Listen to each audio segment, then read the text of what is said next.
খেয়াল করবা ঠিক আসে কিনা। السلام عليكم ورحمة الله وبركاته. وعليكم السلام ورحمة الله وبركاته. إن الحمد لله نحمده ونستعينه ونستغفره ونؤمن به ونتوكل عليه ونعوذ بالله من شرور أنفسنا ومن سيئات أعمالنا من يهده الله فلا مضل له ومن يضلل فلا هادي له فلن تجد له وليا مرشدا نشهد أن لا إله إلا الله وحده لا شريك له والذي لا ضد له ولا ند له لا مثل له ولا مثيل له لا وزير له ولا كفيل له لا شبه له ولا شبيه له لا ولد له ولا والد له وهو الواحد الفرد الصمد لم يلد ولم يولد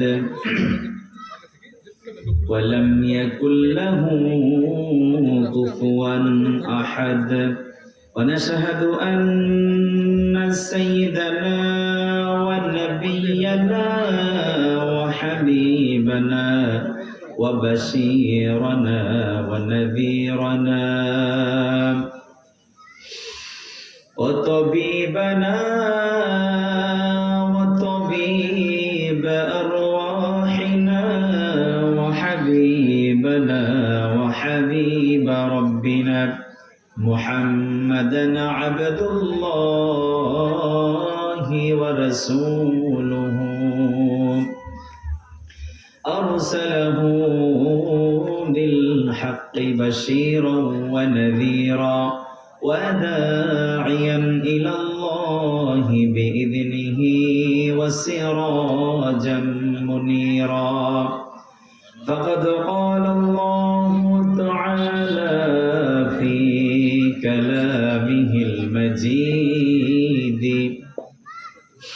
وفي فرقانه الحميد সবাই পড়ুন আউযু বিল্লাহি মিনাশ শাইতানির রাজীম বিসমিল্লাহির রাহমানির রাহিম ইয়া আইয়ুহান নাসু কুলু মিম্মা ফিল আরদি হালালান তাইয়্যিবান ولا تتبعوا خطوات الشيطان إنه لكم عدو مبين إن الله وملائكته يصلون على النبي يا أيها الذين آمنوا صلوا عليه وسلموا تسليما اللهم صل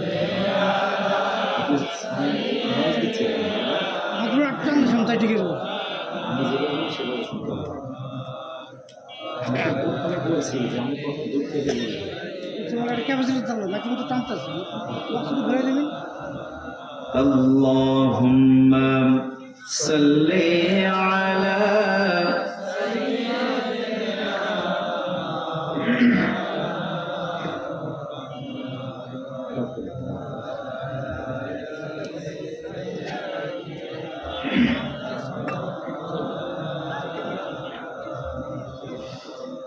اللهم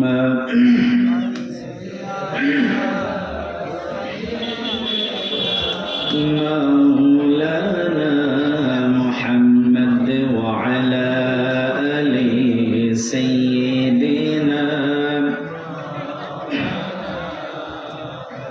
রসুল আমার ভালোবাসা, রসুল আমার আলো আশা, রসুল আমার প্রেম বিরহের মূল আলোচনা, রসুল আমার কাজে কর্মে অনুপ্রেরণা। আল্লাহুম্মা সাল্লি আলা مولانا محمد وعلى آل سيدنا مولانا محمد لا إله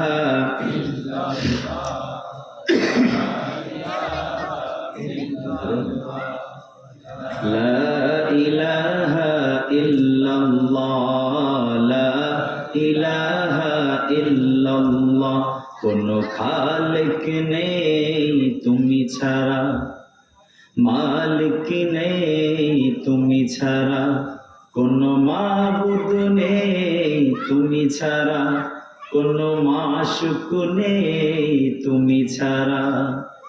এই জীবনে তোমার মতো আপনার কেউ নাই, এদিকে ওদিকে সবখানে শুধু তোমায় খুঁজে বেড়াই, তোমার জিকির মন হয় উতলা, লা ইলাহা জোরে লা ইলাহা ইল্লাল্লাহ, লা ইলাহা ইল্লাল্লাহ, লা ইলাহা ইল্লাল্লাহ, লা ইলাহা ইল্লাল্লাহ, সুবহানাল্লাহ আলহামদুলিল্লাহ, সুবহানাল্লাহ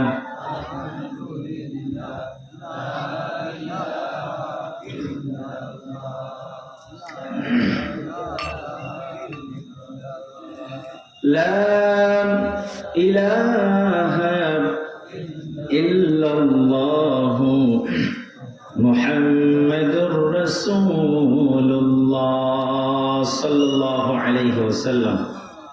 সবাই কেমন আছেন? আলহামদুলিল্লাহ, আমিও ভালো আছি। আমাদেরকে ভালো রেখেছেন কে? আল্লাহ। সুস্থ রেখেছেন কে? আল্লাহ। আসার সুযোগ দিয়েছেন কে? আল্লাহ। বসার সুযোগ করে দিয়েছেন কে? আল্লাহ। সে আল্লাহর জন্য মন খুলে, দিল খুলে, প্রাণ থেকে সর্বশক্তি দিয়ে পড়ছি আলহামদুলিল্লাহ। আওয়াজ করে পড়ছি রব্বানা লাকাল হামদ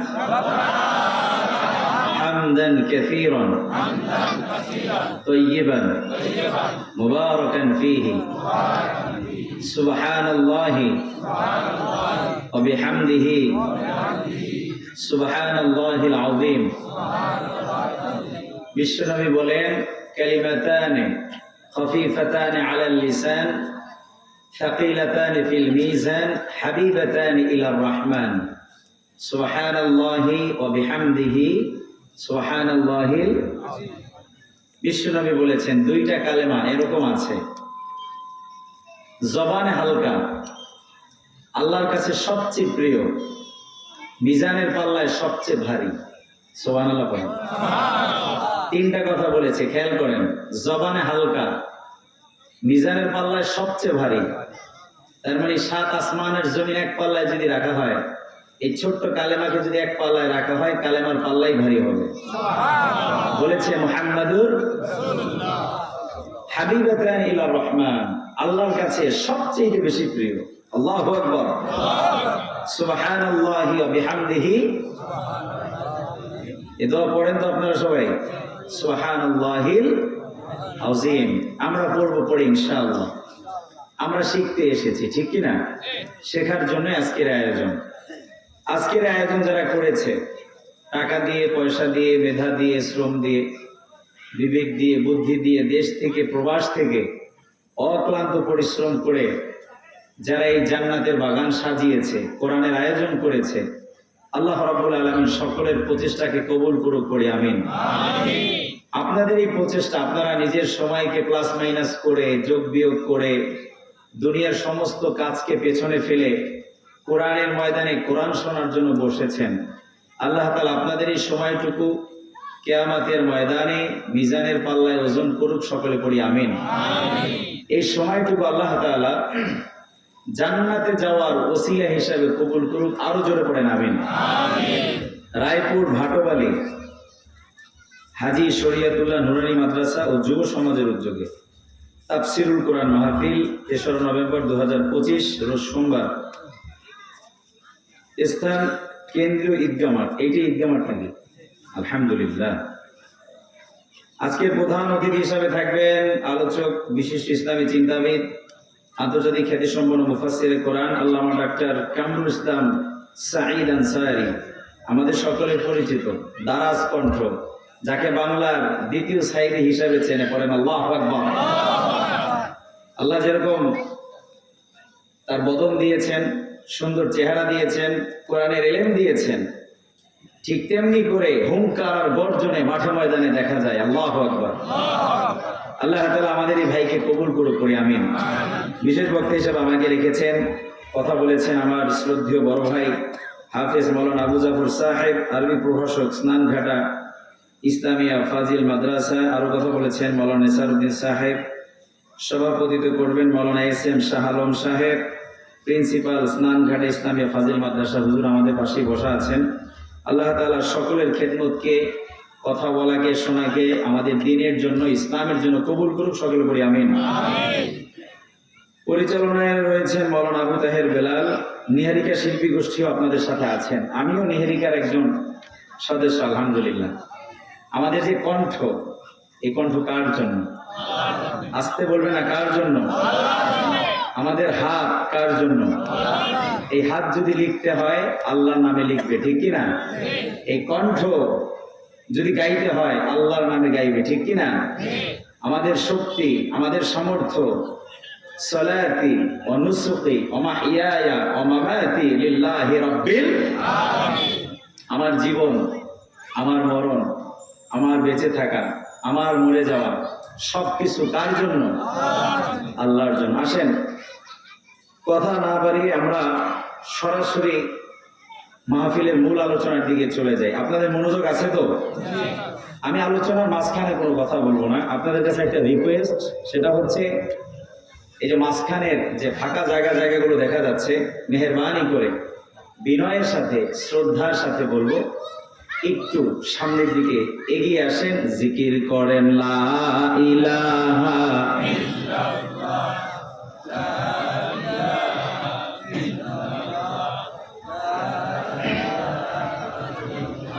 লা ইলাহা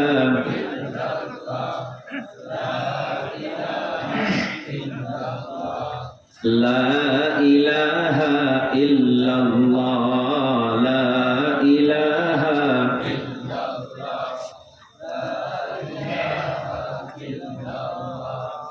লা ইলাহা ইল্লাল্লাহ মুহাম্মাদুর রাসূলুল্লাহ। আমরা কথা শুনবো কোরআন থেকে, রাজি আছি ইনশাআল্লাহ? কারো কোনো দ্বিমত নাই তো?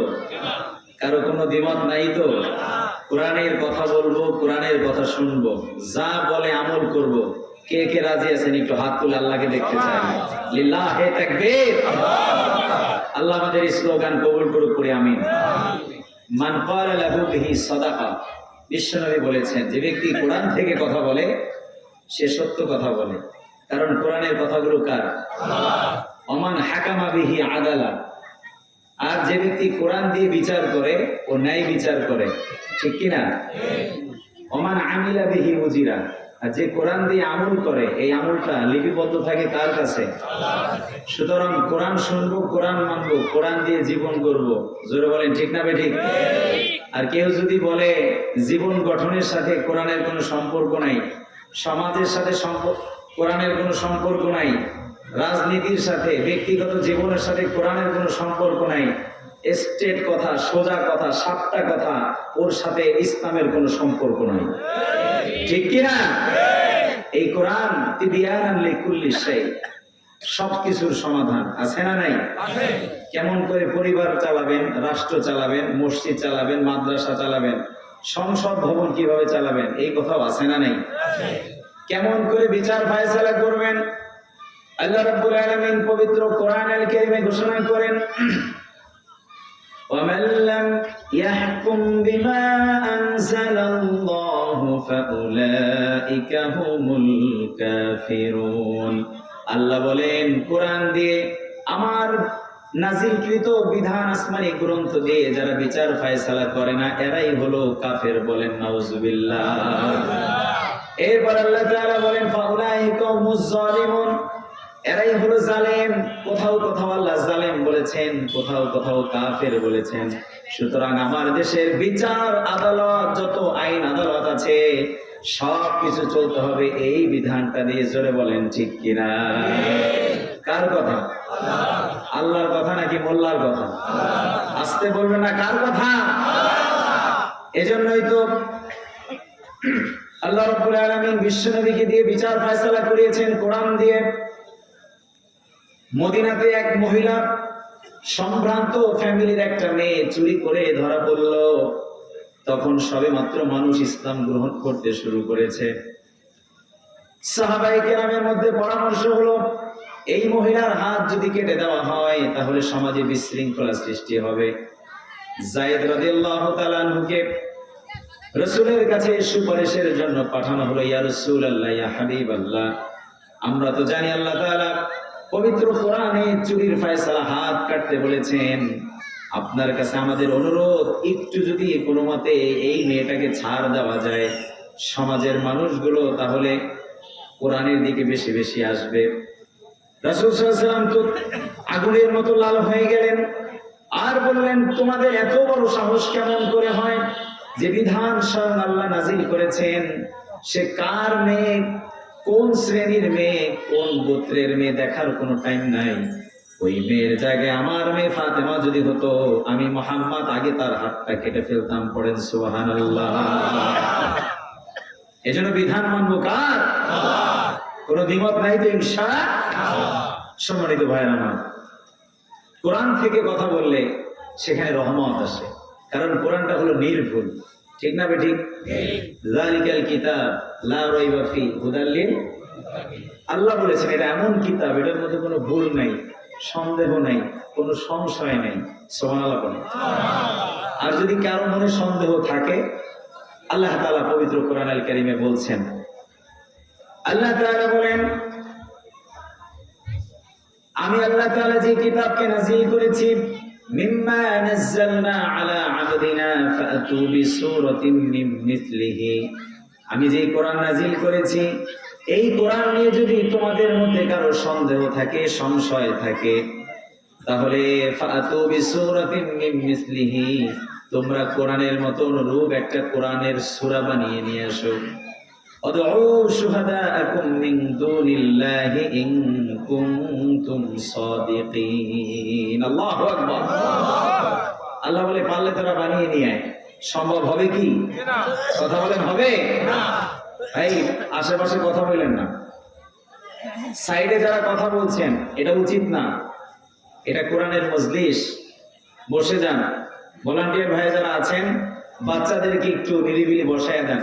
আমরা এখন মূল আলোচনায় চলে যাব পরে ইনশাআল্লাহ। সম্মানিত উপস্থিতি, আমি আপনাদের সামনে পবিত্র কোরআনুল কারীমের চমৎকার একটি সূরা, সূরাতুল বাকারা 168 168 নম্বর আয়াত তেলাওয়াত করেছি।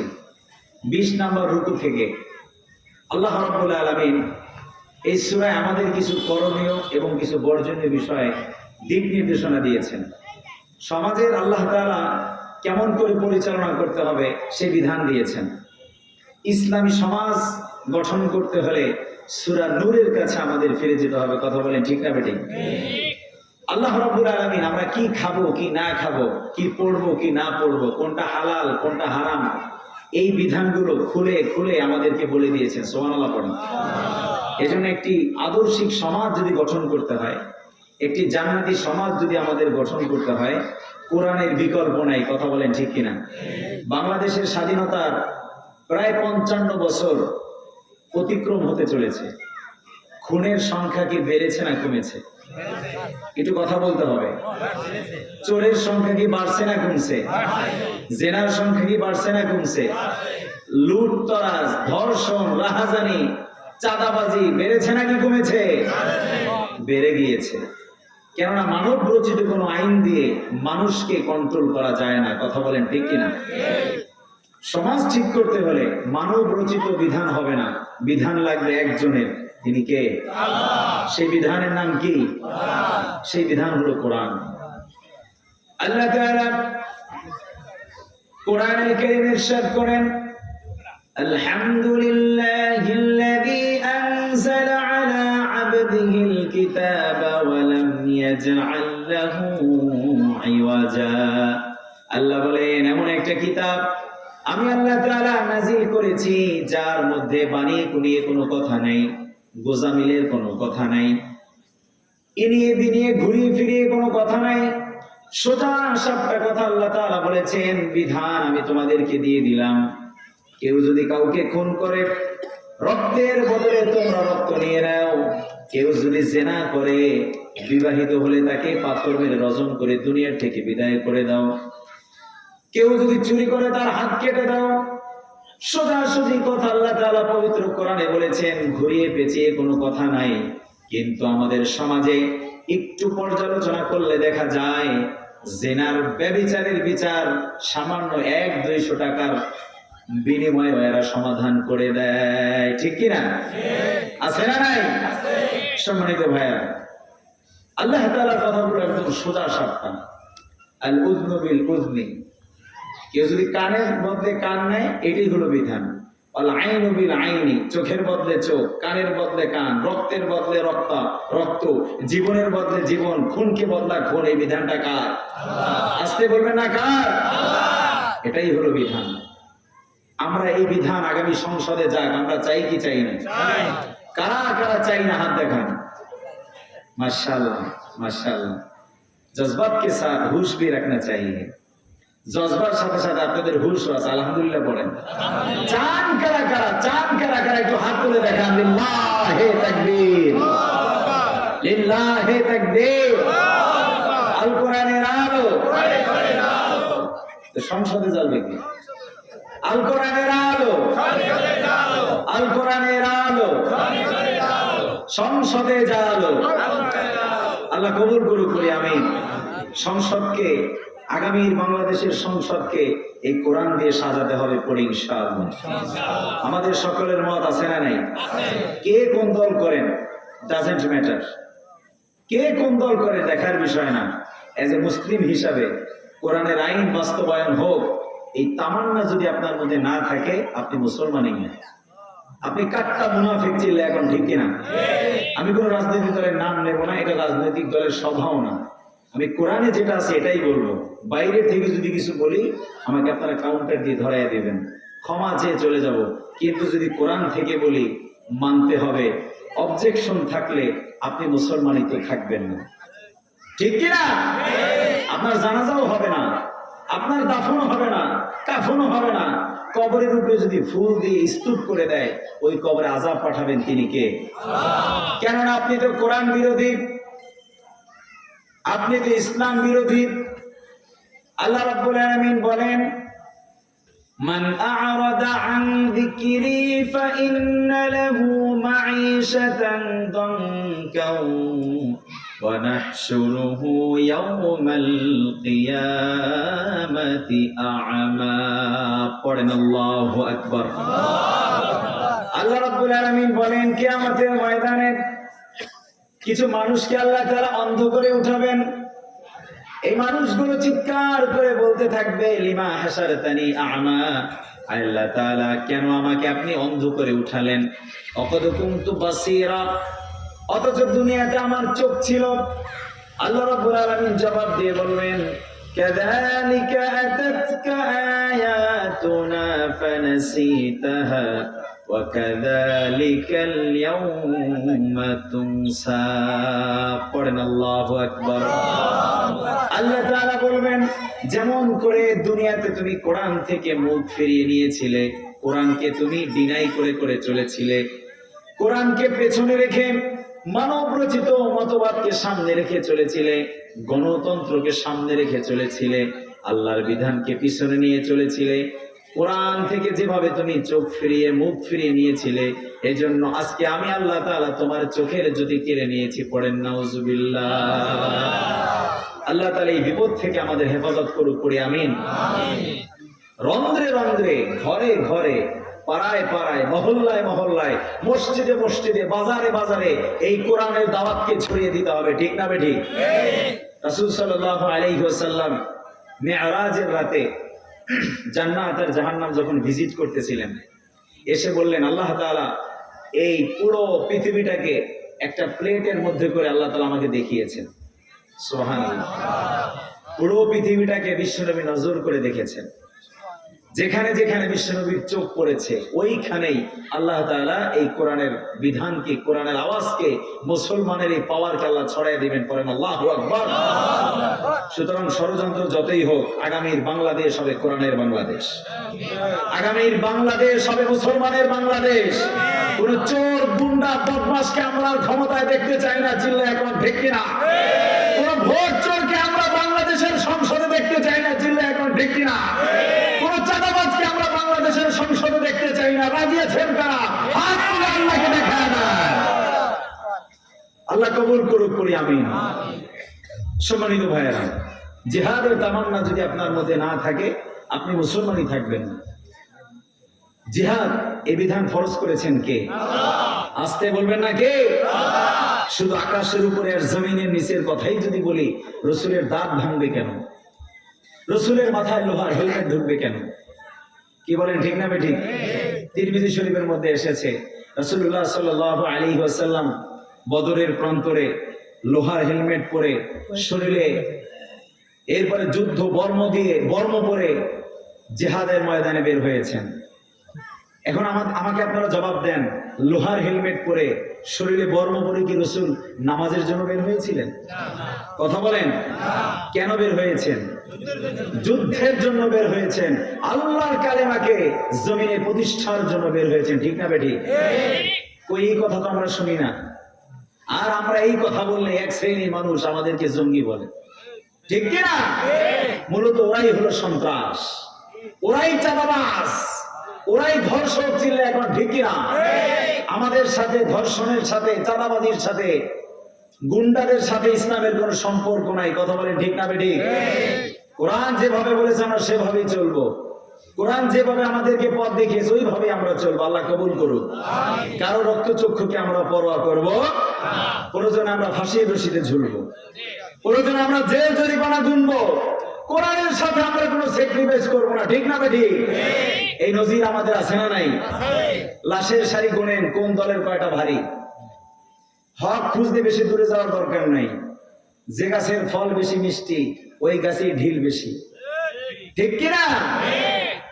লাশের সারি গুনতে হবে। খালি বললেই হবে না আমরাই হক, আমরাই হক। যারা হক এরা কোনো কথা বলে না। দেখবেন যে গাছের ফল বেশি গাছের মাথা নিচের দিকে থাকে, ঠিক না বেঠিক? আর যেটার কোনো ফল নাই এটা ট্যাং ট্যাং করে উপরে চলে যায়, ওটার কোনো দাম নাই। আল্লাহ তাআলা আমাদেরকে বোঝার তৌফিক দান করুক, পড়ি আমিন। সম্মানিত ভাইয়েরা, আমরা ঈমানকে নবায়ন করব, রাজি আছেন ইনশাআল্লাহ? জাদ্দিদু ঈমানাকুম। রাসূল সাল্লাল্লাহু আলাইহি ওয়াসাল্লাম বললেন তোমরা ঈমানকে নবায়ন করো। কিলা ইয়া রাসূলুল্লাহ, কিভাবে? সাহাবারা বললেন কিভাবে? কাইফা নুজাদ্দিদু ঈমানানা ইয়া রাসূলুল্লাহ, আমরা ঈমানকে কিভাবে নবায়ন করব, কিভাবে নতুন করব? রাসূল বললেন জিকির করো লা ইলাহা ইল্লাল্লাহ, লা ইলাহা ইল্লাল্লাহ, লা ইলাহা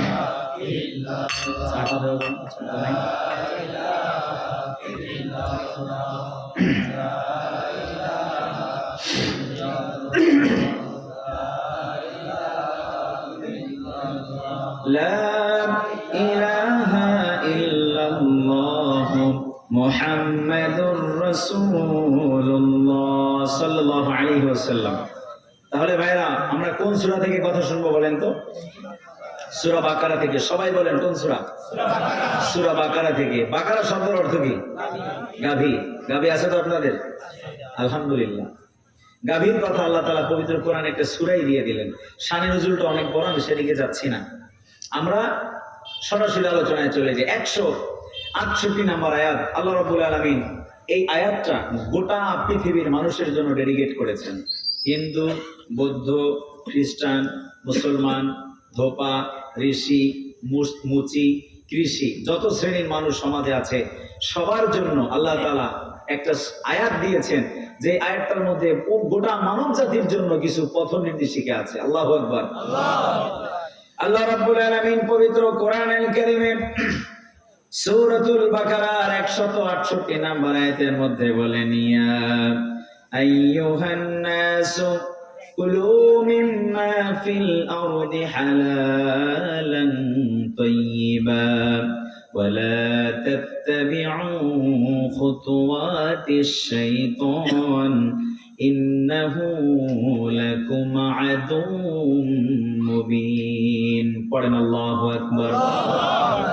আল্লাহ রাব্বুল আলামিন বলেন, ইয়া আইয়ুহান নাস, হে পৃথিবীর মানব মণ্ডলী, হে দুনিয়ার মানুষ সকল, কুলু, তোমরা খাও, মিম্মা ফিল আরদি, জমিনে যা আছে, হালালান, সেটা যেন হালাল হয়, তাইয়্যিবা, সেটা যেন পবিত্র হয়। সুবহানাল্লাহ পড়েন। তার মানে জমিন থেকে উৎপন্ন হলে সেটা খাওয়া যাবে না, সেটা হালাল হতে হবে, কোরআন আর সুন্নাহ দ্বারা জাস্টিফাই করে নিতে হবে। সেটা হালাল হওয়ার সাথে সাথে পাশাপাশি উত্তম হতে হবে, ঠিক কি না? জমিনে তো গাঁজাও হয়, কথা বলেন, আছে না নাই? কিছুদিন আগে লালনের মেলা গেছে না, দেখছেন আপনারা?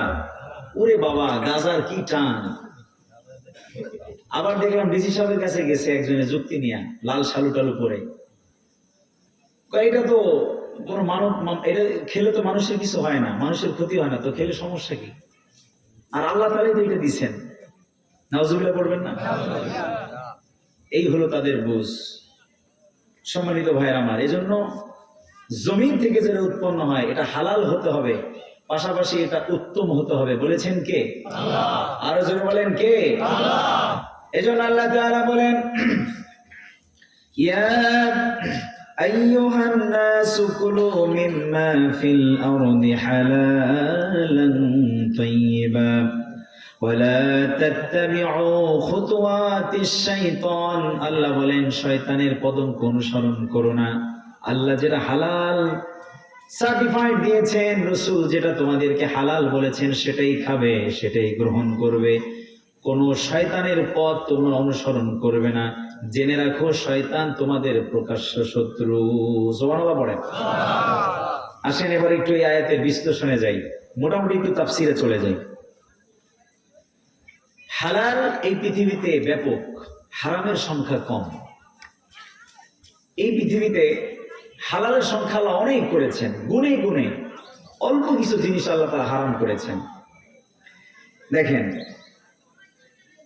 আল্লাহ রাব্বুল আলামিন বলতেছেন, কুল মান হারামা যিনাতাল্লাহি আল্লাতী আখরাজা লিইবাদাতিহি।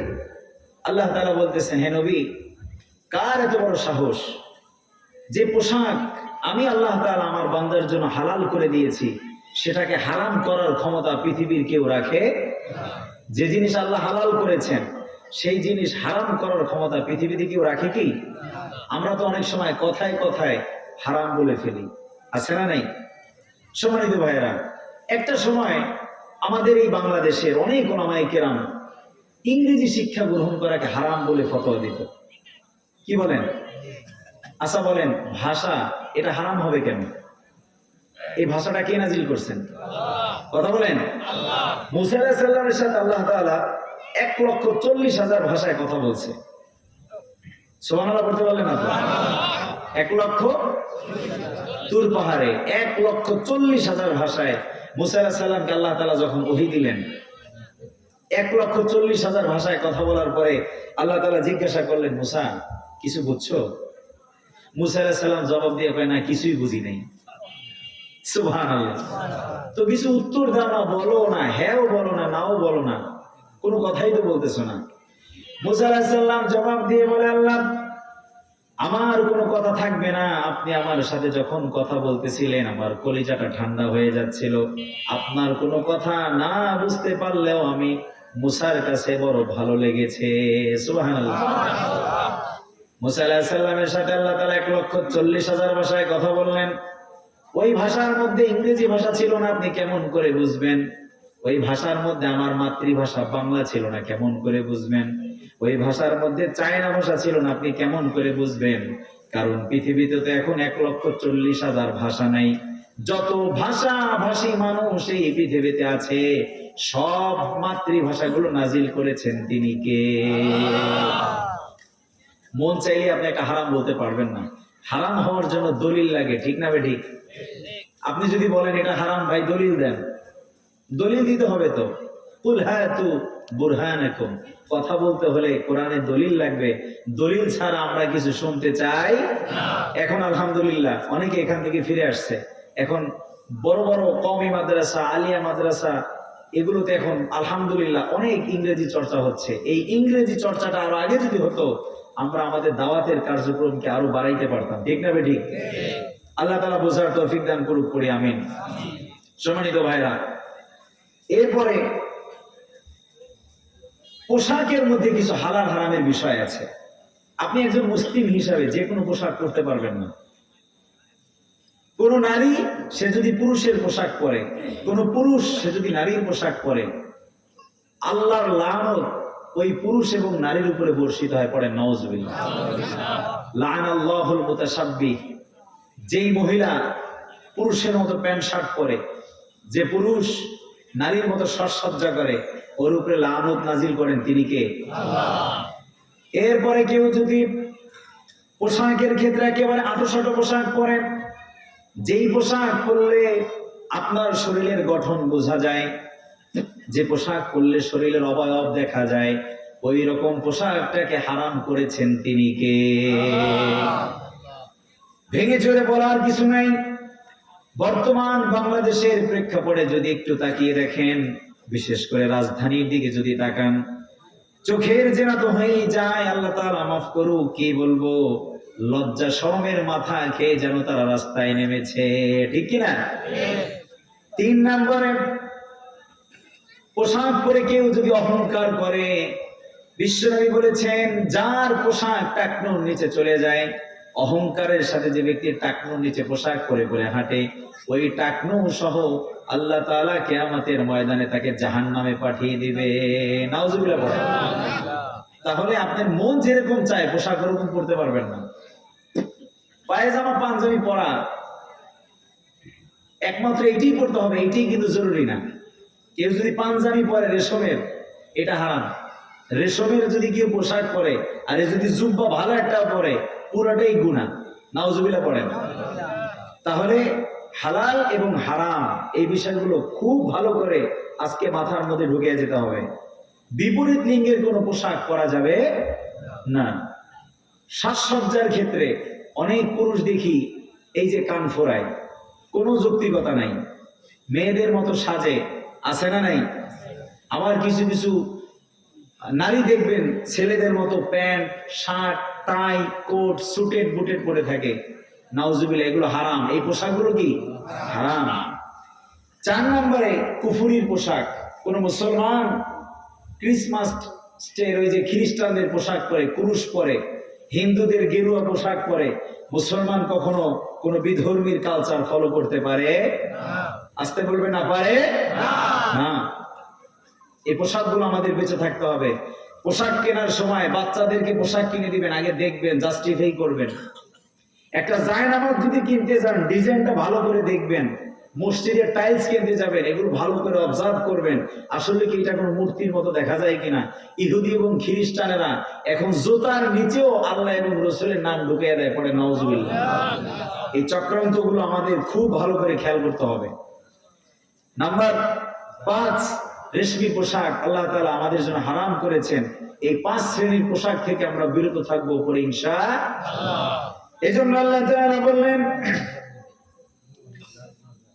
قل من حرم زينة الله التي أخرج لعبادته والطيبات من الرزق। আল্লাহ তাআলা যেটা হালাল করেছেন সেটা হারাম করার ক্ষমতা কেউ রাখে না।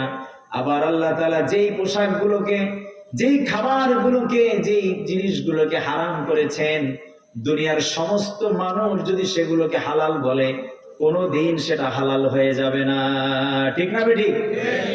আল্লাহ রাব্বুল আলামিন সূরাতুল মাইদা 1 নম্বর আয়াতের মধ্যে ঘোষণা করেন, উহিল্লাত লাকুম বাহিমাতুল আনআমি ইল্লা মা ইউতলা আলাইকুম। আল্লাহ রাব্বুল আলামিন বলেন, জমিনের মধ্যে চতুষ্পদ জন্তু যেগুলো হাঁটাচলা করে, এগুলো তোমাদের জন্য বেসিক ভাবে হালাল করে দেওয়া হয়েছে, তবে যেগুলো হারাম করা হয়েছে সেগুলো বাদে। আমাদের দেশে যত গরু দেখেন, ছাগল দেখেন, গরু, ছাগল, মহিষ, চতুষ্পদ জন্তু যেগুলো আছে সবগুলো আল্লাহ তাআলা আমাদের জন্য হালাল করেছেন। শুধুমাত্র 4 পায়ে হাঁটে শুকরের গোশতটা আল্লাহ তাআলা আমাদের জন্য হারাম করেছেন। পড়েন সুবহানাল্লাহ। সহজ না কঠিন? খুব সহজ। হালালের সংখ্যা বেশি। রাসূলুল্লাহ সাল্লাল্লাহু আলাইহি ওয়াসাল্লাম বলেছেন, ইন্নাদ দীনা ইউসরুন, ইসলাম সহজ, লা উসরা ফি, এটাকে কঠিন করা যাবে না। রাসূলুল্লাহ সাল্লাল্লাহু আলাইহি ওয়াসাল্লাম হযরত মুয়াজ রাদিয়াল্লাহু তাআলা আনহুকে এক জায়গায় ইমামতির জন্য পাঠালেন। মাগরিবের নামাজে সূরা বাকারা তেলাওয়াত শুরু করছে। ওখানকার মুসল্লিগুলো ছিল কৃষক শ্রেণীর। এক সাহাবা নামাজে বিরক্ত হয়ে নামাজ ছেড়ে পেছনে চলে গেছে। পেছনে এসে নামাজ পড়ে রাসূল সাল্লাল্লাহু আলাইহি ওয়াসাল্লামের কাছে বলছেন, ইয়া রাসূলুল্লাহ, এমন একজন ইমাম আমাদেরকে দিবেন, এত বড় বড় সূরা মাগরিবের নামাজের পরে আমাদের পা ব্যথা হয়ে যায়। রাসূল সাল্লাল্লাহু আলাইহি ওয়াসাল্লাম মুয়াজ রাদিয়াল্লাহু তাআলা আনহুকে ডাকলেন, মুয়াজ, তুমি কি ফিতনা ছড়ানোর জন্য ইমামতিতে দাঁড়াইছো? মুয়াজ, মানুষের জন্য সহজ করো, ইয়াসসিরু ওয়ালা তুআসসিরু, বাশশিরু ওয়ালা তুনাফফিরু। মুয়াজ, সহজ করো, কঠিন করো না, সুসংবাদ দাও, মানুষকে ভয় দেখায়ও না। সুবহানাল্লাহ পড়েন।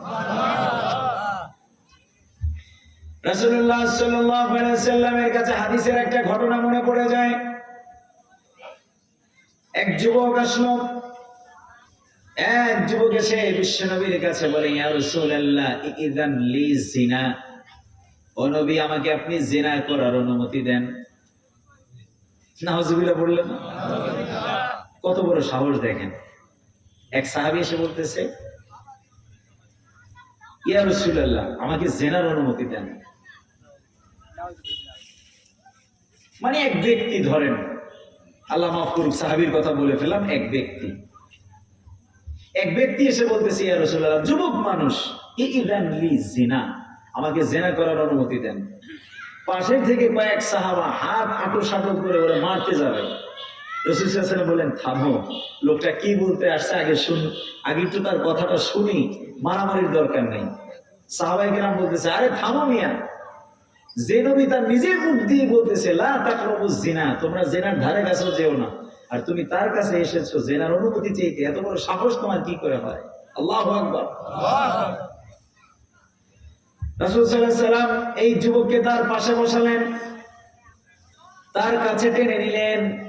যুবককে হ্যাঁ না কোনো কথাই বললেন না। বিশ্বনবী তাকে আরো কয়েকটা প্রশ্ন করলেন। রাসূল বললেন, ও যুবক, শোনো, তোমার মায়ের সাথে যদি কেউ জিনা করে তোমার কেমন লাগবে? এই যুবক বলে, আমি তার গর্দান থেকে, শরীর থেকে কল্লাটাকে আলাদা করে ফেলবো।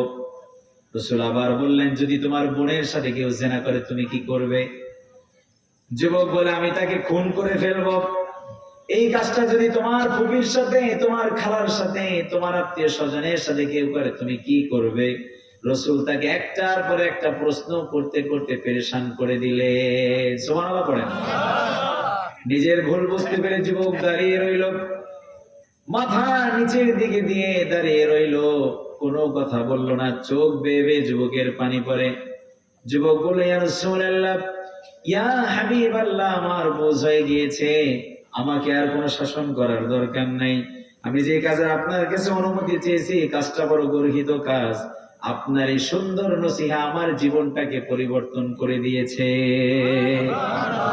সে কোন বন্ধু বলো বেশি বিশ্বস্ত, কার কাছে মন খুলে দেয়া যায়, কার কাছে সব কথা বলা যায়,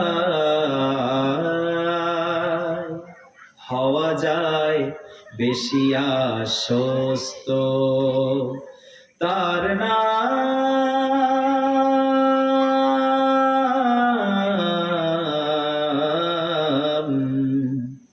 আহমদ, বড় বিশ্বস্ত। যে জন কখনো ব্যথা দিতে জানে না, যে জনকে বলি মুছে দেয় বেদনা হৃদয়ের আঙিনায়, আবাদ করে দিতে আর কার বুক এত প্রশস্ত, তার নাম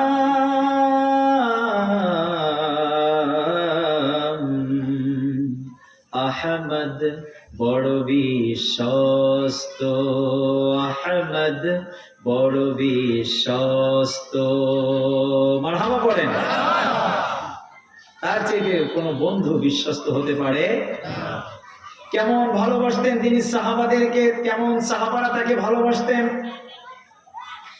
ইসলাম গ্রহণের পরে হযরত আবু বকর রাদিয়াল্লাহু তাআলা আনহু ইসলাম গ্রহণ করার পরে বিশ্বনবীকে বড় ভালোবাসা শুরু করলো। একমাত্র রাসূলকে ভালোবাসার দরুন এমন মার তাকে মারলো, মক্কার কুরাইশেরা তার মুখের অবয়বটাকে পরিবর্তন করে ফেললো, শরীর দিয়ে ফিনকি দিয়ে রক্ত বের হলো। শুধুমাত্র একটাই দোষ ছিল, বিশ্বনবীকে ভালোবাসা। করেন সুবহানাল্লাহ। রাতের বেলা তাকে ঘরে নিয়ে যাওয়া হলো, ডাক্তার চলে আসলো, হুশ হারিয়ে ফেললেন হযরত আবু বকর। ডাক্তার বলল, যদি এখন আপনি ওষুধ গ্রহণ না করেন কিছুক্ষণের মধ্যে আপনি মারা যাবেন। হযরত আবু বকর বলল, ওই আল্লাহর কসম করে বলি, যার কুদরতি হাতে আমার প্রাণ, বিশ্বনবীর এই সুন্দর চেহারা না দেখা পর্যন্ত এক ফোঁটা পানি আমি মুখে দেব না। পড়েন সুবহানাল্লাহ। উপায়ান্তর না পেয়ে রাতের বেলা মানুষগুলো যখন ঘুমিয়েছিল, তার মা চুপিসারে রাসূলের কাছে তাকে নিয়ে গেল। রাসূল তাকে জড়িয়ে ধরে চোখের পানি ছেড়ে কাঁদলেন। আবু বকরও কাঁদলেন, রাসূলও কাঁদলেন। তাকে দেখার পরে আবু বকরের কলিজা ঠান্ডা হলো। এরপরে তিনি ওষুধ গ্রহণ করলেন। এই ছিল সাহাবায়ে কেরামের রাসূলকে ভালোবাসার নমুনা। ওই রাসূলের ভালোবাসার কারণেই তারা আজকে গোটা পৃথিবীর শ্রেষ্ঠ মানব হয়েছে। ঠিক কি না? ওই ভালোবাসা আমাদের দরকার আছে না নাই? আসতে বলবেন আছে না নাই? ওই ভালোবাসা যদি আপনার না থাকে, লা ইউমিনু আহাদুকুম হাত্তা আকুনা আহাব্বা ইলাইহি মিন ওয়ালিদিহি ওয়া ওয়ালাদিহি ওয়ান নাসি আজমাইন। হযরত ওমর রাদিয়াল্লাহু তাআলা বললেন, ইয়া রাসূলুল্লাহ, আমি আপনাকে অনেক ভালোবাসি, কিন্তু আমার নিজের জীবনের চাইতে বেশি না। রাসূল সাল্লাল্লাহু আলাইহি ওয়াসাল্লাম বলেন, ওমর, আমি নবী যতক্ষণ তোমার কাছে তোমার নিজের চাইতে, তোমার বাবার চাইতে, তোমার মার চাইতে, তোমার সন্তানের চাইতে, তোমার স্ত্রীর চাইতে, এমনকি গোটা পৃথিবীর সব মানুষের চাইতে ভালোবাসার বস্তু না হব, ওমর তুমি মুমিন হতে পারবে না। সুবহানাল্লাহ। কাকে বলতেছেন? ওমর রাদিয়াল্লাহু তাআলা আনহুকে বলতেছেন, যার ব্যাপারে রাসূল সাল্লাল্লাহু আলাইহি ওয়াসাল্লাম বলেছেন, লা নাবিয়্যা বা'দি ওয়ালা রাসূলা, আমার পরে কোনো নবী নাই, কোনো নবী আসবে না। লাউ কানা বা'দি নাবিয়্যুন লাকানা উমর, তবে নবী হওয়ার যদি কারো মধ্যে যোগ্যতা থাকে, সেই যোগ্যতা আমার ওমরের আছে। পড়েন সুবহানাল্লাহ। ওমর রাদিয়াল্লাহু তাআলা একথা শোনার পরে বললেন, ইয়া রাসূলুল্লাহ, ইয়া হাবিবাল্লাহ, এখন থেকে, এই মুহূর্ত থেকে, এই অবস্থা থেকে আমি পরিবর্তন হলাম। এখন আমার কাছে আপনি আমার পৃথিবীর সবার চাইতে, বাবার চাইতে, মার চাইতে, এমনকি আমার পৃথিবীর সমস্ত মানুষের চাইতে আপনি আমার কাছে বড় মহাব্বতের। পড়েন সুবহানাল্লাহ। এই জন্য বিশ্বনবী যখন দুনিয়ার থেকে ইন্তেকাল করলেন, সবাই মানতে পারে, ওমর রাদিয়াল্লাহু তাআলা আনহু মানতে পারে না। এমনকি তিনি বলেই ফেললেন, যে বলবে বিশ্বনবী মারা গিয়েছে তার সাথে আমার বুঝ পড়া হবে, কেউ তাকে ফিরাতে পারে না। আবু বকর রাদিয়াল্লাহু তাআলা আনহু এসে বললেন, ওমর তুমি কি কোরআনের ওই কথা মানো না? আল্লাহ তাআলা বলেছেন, মা কানা মুহাম্মাদুন আবা আহাদিন মির রিজালিকুম ওয়ালাকিন রাসূল ওয়া মা মুহাম্মাদুন ইল্লা রাসূলুন قد خلت من قبله الرسل। সুবহানাল্লাহ পড়বেন না? হ্যাঁ, আলহামদুলিল্লাহ। লোকমা তো দিতে হবে, ঠিক না বেঠিক? লোকমা দেওয়া দরকার আছে না নাই? দেখছেন আমি আয়াত ভুলে অন্য একটা করে ফেলছি, হুজুর আমারে ধরাই দিছে। আলহামদুলিল্লাহ পড়েন। আল মুসলিমু মিরআতুল মুসলিম, এক মুসলিম হচ্ছে আরেক মুসলমানের আয়না। আলহামদুলিল্লাহ। নামাজে ভুল হলে লোকমা আছে না নাই? রাসূল সাল্লাল্লাহু আলাইহি ওয়াসাল্লাম, মুসলিম শরীফের হাদিস মনে পড়ছে একটা, রাসূল সাল্লাল্লাহু আলাইহি সাল্লাম আসরের নামাজ অথবা জোহরের নামাজ পড়ে বের হয়েছে। কয় রাকাত আসরের নামাজ? 2 রাকাত পরে রাসূল সাল্লাল্লাহু আলাইহি সাল্লাম সালাম ফিরানোর পরে চলে যাইতেছে। সাহাবায়ে কেরাম নিজেদের মধ্যে একটা গুঞ্জন শুরু হয়েছে, কেউ বলতেছে না সাহস করে, সবাই ওমরে বলে, ওমর তুমি জিজ্ঞেস করো। ওমর রাদিয়াল্লাহু তাআলা বলতেছে, ইয়া রাসূলুল্লাহ আকুসিরাতিস সালাত আম নাসিতা, ইয়া রাসূলুল্লাহ নামাজ কি 2 রাকাত আল্লাহ কমায় দিয়েছে না আপনি ভুলে গেছেন? রাসূল সাল্লাল্লাহু আলাইহি ওয়াসাল্লাম বলতেছে, বলিও নাই কমায়ও নাই, আমি ঠিকই পড়ছি। ওমর রাদিয়াল্লাহু তাআলা বলতেছে, না ইয়া রাসূলুল্লাহ, হয় আপনি ভুলে গেছেন অথবা আল্লাহ তাআলা 2 রাকাত কমায় দিয়েছে। কয় না, আমি ঠিকই পড়ছি 4 রাকাত। তার মানে রাসূল সাল্লাল্লাহু আলাইহি ওয়াসাল্লাম ভুলে গেছেন। সুবহানাল্লাহ পড়েন। সাহাবায়ে কেরামকে জিজ্ঞাসা করতেছে, আসলে কি 2 রাকাত পড়ছি নাকি? সাহাবায়ে কেরাম মাথা ঝুলাকে, রাসূলুল্লাহ 2 রাকাতই পড়ছেন। আবার রাসূল সাল্লাল্লাহু আলাইহি ওয়াসাল্লাম পরবর্তীতে 2 রাকাত নামাজ পড়ে 4 রাকাত পুরো করছে। সুবহানাল্লাহ পড়েন। ভুল আমাদের হবে, ঠিক না ঠিক? এটা কিন্তু রাসূলের ভুল বোঝাচ্ছি না। মা কুনতা তাদরি মাল কিতাবু ওয়ালাল ঈমান তাকাদ্দামা মিন যামবিক, রাসূলের সব গুনাহ মাফ, কোনো গুনাহ নাই। আল্লাহু আকবার। মাসুম করে তাকে দুনিয়ার থেকে উঠিয়ে নিছেন কে? আল্লাহ উঠিয়ে নিছেন। আমাদের ভুল হবে, ইমাম যদি ভুল করে মুক্তাদির লোকমা দিতে হবে, নতুবা নামাজ ফাসেদ হয়ে যাবে, ঠিক না ঠিক? ইমাম ভুল হলে মুক্তাদি লোকমা দিলে নামাজ নষ্ট হয়ে যায়। সমাজের নেতারা যদি ভুল করে লোকমা দিতে হয়, না হলে সমাজ নষ্ট হয়ে যায়। সংসদের মন্ত্রীরা যদি ভুল করে জনগণের ভুল ধরাইয়া দিতে হয়, নতুবা 56,000 বর্গ মাইলের দেশটা চাঁদাবাজে ভরে যায়। চিল্লা এখন ঠিক না? ভুল ধরাইয়া দিতে হবে। যদি ভুল ধরাইয়া না দেন, ভুল পড়ে যাবে, নামাজও শেষ, রোজাও শেষ, ইসলামও শেষ, সমাজও শেষ, সবকিছু শেষ, ঠিক না বেঠিক? আল্লাহ তাআলা বুঝার তৌফিক দান করুক, পড়ি আমিন। ওমর রাদিয়াল্লাহু তাআলা এই আয়াত শুনে শান্ত হলেন। কোরআনের আয়াত শুনলেই সাহাবারা পানির মতো হয়ে যেতেন। সুবহানাল্লাহ পড়েন। সামি'না ওয়া আতা'না গুফরানাক, শুনলাম আমরা মানলাম। এটাই তো হচ্ছে আমাদের জীবন, ঠিক না বেঠিক? সম্মানিত ভাইরা আমার, আসেন তাহলে আমরা খাবারের ক্ষেত্রে কিছু হালাল হারাম মেনটেন করে চলবো। এবার একটু আমাকে জবাব দিয়ে বলেন, সুদ খাওয়া হালাল নাকি হারাম? ঘুষ খাওয়া, দুর্নীতি করা, চাঁদাবাজি করা, ভোট চুরি করা, আরো জোরে বলেন।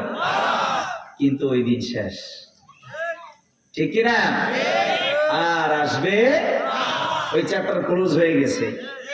এই কাজ যারা করতে যাবেন একটু পিছনের দিকে তাকান, ইন্দুরের গর্ত কিন্তু খুঁজে পায় নাই, ঠিক কিনা? আল্লামা সাঈদী বলেছিলেন, সময় আসবে এমন ইন্দুরের গর্ত তোমরা খুঁজে পাবে না। আর আমরা সেটা দেখেছি। কলাপাতায় বাংলাদেশের প্রধান চিফ জাস্টিস বিচারপতি শুয়ে আছেন, দেখায় দিছেন কে? আসতে বলবেন না কে? ফাআলুন লিমা ইউরিদ, যা মন চায় তাই করেন। তিনি কে? কি অবজেকশন দেওয়ার মতো? বিচারক বিচারকের চেয়ারে বসে যদি অনৈতিক কাজ করে আল্লাহর আরশ কেঁপে যায়, ঠিক না বেঠিক? আর বিচারক যদি চেয়ারে বসে বসে ন্যায় বিচার করে, ইমামুন আদিল, 7 শ্রেণীর মানুষকে আল্লাহ তাআলা কিয়ামতের আরশের নিচে ছায়া দিবেন। এক শ্রেণীর মানুষ হচ্ছে ইমামুন আদিলুন, ন্যায় পরায়ণ বাদশা। পড়েন সুবহানাল্লাহ।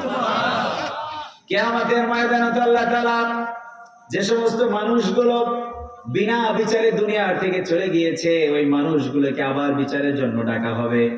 যে বিচারকগুলো দুনিয়াতে বসে বসে অন্যায় বিচার করেছে, টাকা খেয়ে খেয়ে বিচার করেছে, নির্মম ভাবে আলেমদেরকে জেল জরিমানা দিয়েছে, ফাঁসির কাস্টে ঝুলিয়েছে, কিয়ামতের ময়দানে ওই বিচার কিন্তু আবার একদিন বসবে। জোরে বলেন ঠিক কিনা?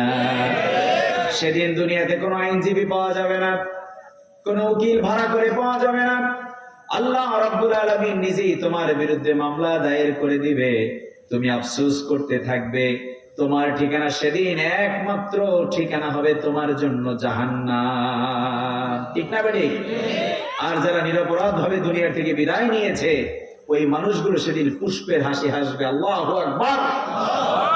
এজন্য বাংলাদেশের আগামীর ভবিষ্যৎ যারাই ক্ষমতায় চলে যান, জনগণের কথা যদি আপনারা ভুলে স্বৈরাচারের ভূমিকায় চলে যান, আপনারা যদি ফেরাউনের ভূমিকায় যান, আমরা মুসার ভূমিকায় চলে যাব, ঠিক কিনা?